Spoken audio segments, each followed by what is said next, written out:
Assalamualaikum warahmatullahi wabarakatuh. Selamat pagi semuanya. Bagaimana kabar kalian hari ini? Semoga kabar kalian baik ya. Wah, alhamdulillah baik semua. Ada yang masih ngantuk? Wah, yang masih ngantuk, kalian harus semangat. Karena pada pertemuan kali ini kita akan membahas materi akuntansi yang seru dan menyenangkan. Yang gak hanya dipakai di perusahaan besar loh, tetapi kalian juga bisa memakainya untuk mengatur keuangan kalian sendiri. Nah, sebelum kita masuk ke materinya, alangkah baiknya kita berdoa terlebih dahulu ya. Dipersilahkan untuk ketua kelas memimpin doanya. Baik, terima kasih untuk ketua kelas. Sekarang Bapak akan absensi terlebih dahulu. Kalian yang namanya saya panggil, boleh untuk menjawab hadir dengan nada yang semangat ya. Oke, sudah hadir semua. Pastinya kalian sudah semangat nih ya. Dan sebelum kita masuk ke materi, coba Bapak mau tanya dulu nih ke kalian. Kalau misalnya kalian punya usaha jualan online, kalian bisa tahu untung atau ruginya itu bagaimana? Dan juga cara mencatat hal itu, untung atau ruginya itu di mana? Nah, pada kali ini kita akan membahas yang dimana namanya adalah laporan keuangan atau financial statement yang digunakan untuk mengetahui kinerja perusahaan, kondisi perusahaan, apakah perusahaan itu baik atau perusahaan itu justru sedang dalam bahaya. Hari ini kita akan belajar mengenai financial statement atau laporan keuangan yang digunakan untuk mengetahui kinerja atau kondisi perusahaan. Nah, kita akan membahas jenis-jenis laporan keuangan dan komponen-komponen yang ada di dalamnya. Setelah belajar ini, kalian diharapkan bisa mengetahui dan juga menyusun laporan keuangan untuk perusahaan nantinya dan juga untuk keuangan kalian sendiri. Oke, sekarang kita masuk ke pembelajaran. Silahkan kalian perhatikan papan tulis atau layar yang ada dan juga catat poin-poin penting. Kalian dipersilahkan untuk mencatat. Oke, kita akan masuk ke materinya. Pada pertemuan kali ini kita akan membahas mengenai financial statement atau laporan keuangan. Yang dimana saya sudah menjelaskan di awal tadi, financial statement adalah laporan keuangan berfungsi untuk mengetahui kinerja atau kondisi dari perusahaan tersebut, sedang baik atau sedang buruknya perusahaan itu. Yang dimana laporan keuangan ini ada 5, yang mana ada laporan laba rugi, kemudian laporan perubahan modal, laporan posisi keuangan, laporan arus kas, dan terakhir ada catatan atas laporan keuangan. Kalian bisa dilihat di layar, ini ada 5. Dengan bahasa Inggrisnya itu ada income statement, statement of change in capital, statement of financial position, statement of cash flow, dan notes to the financial statement. Selanjutnya, sebelum kita masuk ke materi nih, saya minta untuk setiap kelompok yang sudah dibuat kemarin duduk per kelompok ya. Karena kita pada kali ini akan belajar secara berkelompok dan juga sambil bermain tentunya. Ini mana kelompok 1 membahas poin 1 dan 2, kelompok 2 membahas poin 3, dan kelompok 3 membahas poin 4. Nah, sebelum kalian mulai materi kali ini nih yang sangat seru dan menyenangkan, kalian boleh scan barcode yang ada di layar.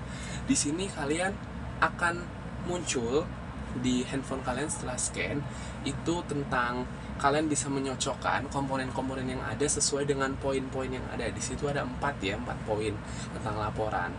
Nah, oke, kita akan masuk ya ke materinya, yang dimana tentang income statement.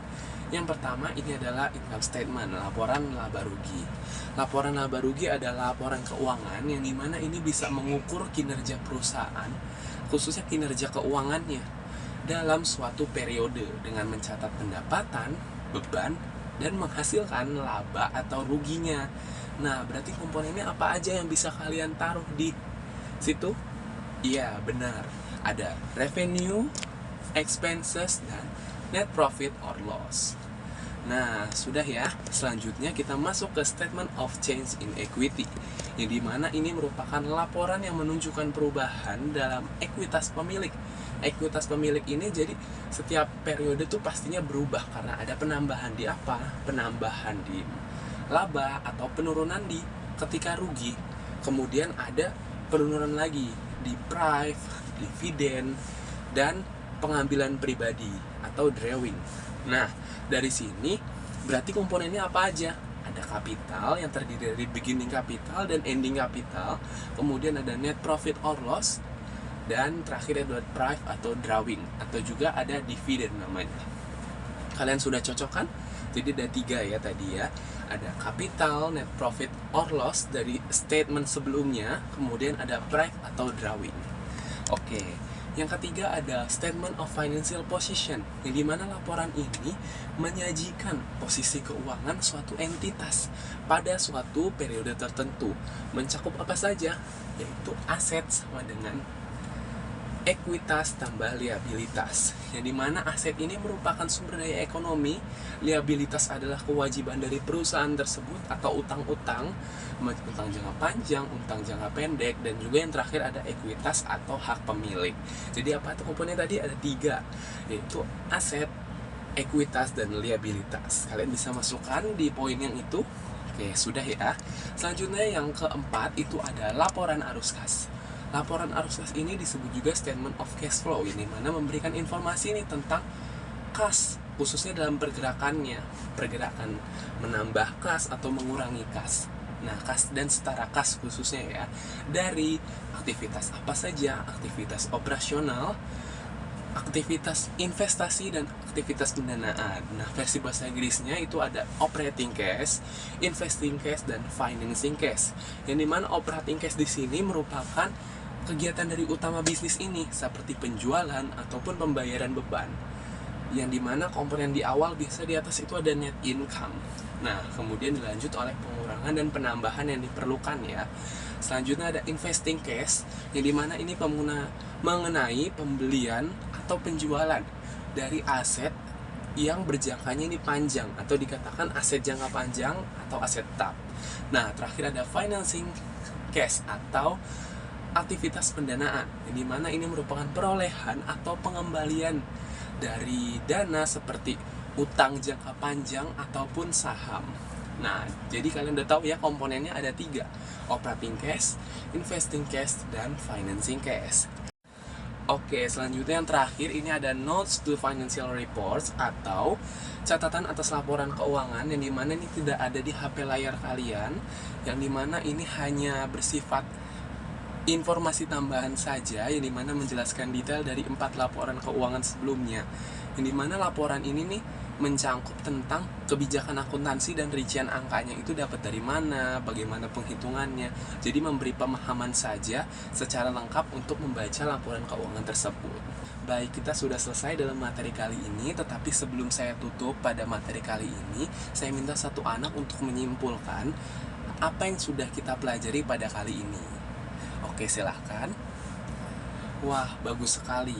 Jadi kesimpulan kali ini yang disampaikan oleh teman kalian ini sudah sangat baik ya, yang dimana ada laporan keuangan yang terdiri dari 5 jenis laporan, yang dimana ada laporan laba rugi, laporan perubahan modal, laporan posisi keuangan, laporan arus kas, dan juga catatan atas laporan keuangan.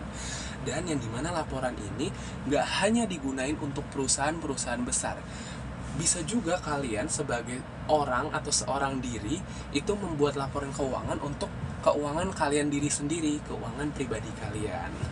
Nah, sekarang saya ingin dengar dari kalian materi atau hal apa yang paling kalian pahami. Laporan laba rugi, laporan perubahan modal. Iya, kedua laporan itu merupakan laporan yang komponennya tidak cukup membingungkan dan mudah dipahami, khususnya dalam laporan perubahan modal. Nah, ada yang masih bingung atau ingin bertanya tentang materi kali ini sebelum saya tutup? Sudah jelas semua? Wah, karena kalian sudah belajar tentang dasar laporan keuangan ini, siapa tahu nanti kalian bisa nih menyusun laporan keuangan dan menjadi akuntan hebat nantinya. Dan kalian jadi jangan takut untuk belajar akuntansi, karena semakin kalian memahami dan semakin kalian bisa mengerti tentang akuntansi dan mengelola keuangan dengan baik, tentunya kalian bisa membuat bisnis atau usaha itu menjadi lebih maju dan lebih tertata dalam pencatatannya. Karena sudah jelas dan tidak ada yang bertanya lagi, mari kita tutup pembelajaran kali ini dengan doa agar ilmu yang kita pelajari bisa bermanfaat nantinya. Silahkan untuk ketua kelas dipimpin doanya. Baik, terima kasih untuk ketua kelas. Terima kasih untuk perhatian kalian semua dalam pembelajaran kali ini. Tetap semangat belajar dan sampai jumpa di pertemuan berikutnya tentang menyusun laporan keuangan. Wassalamualaikum warahmatullahi wabarakatuh.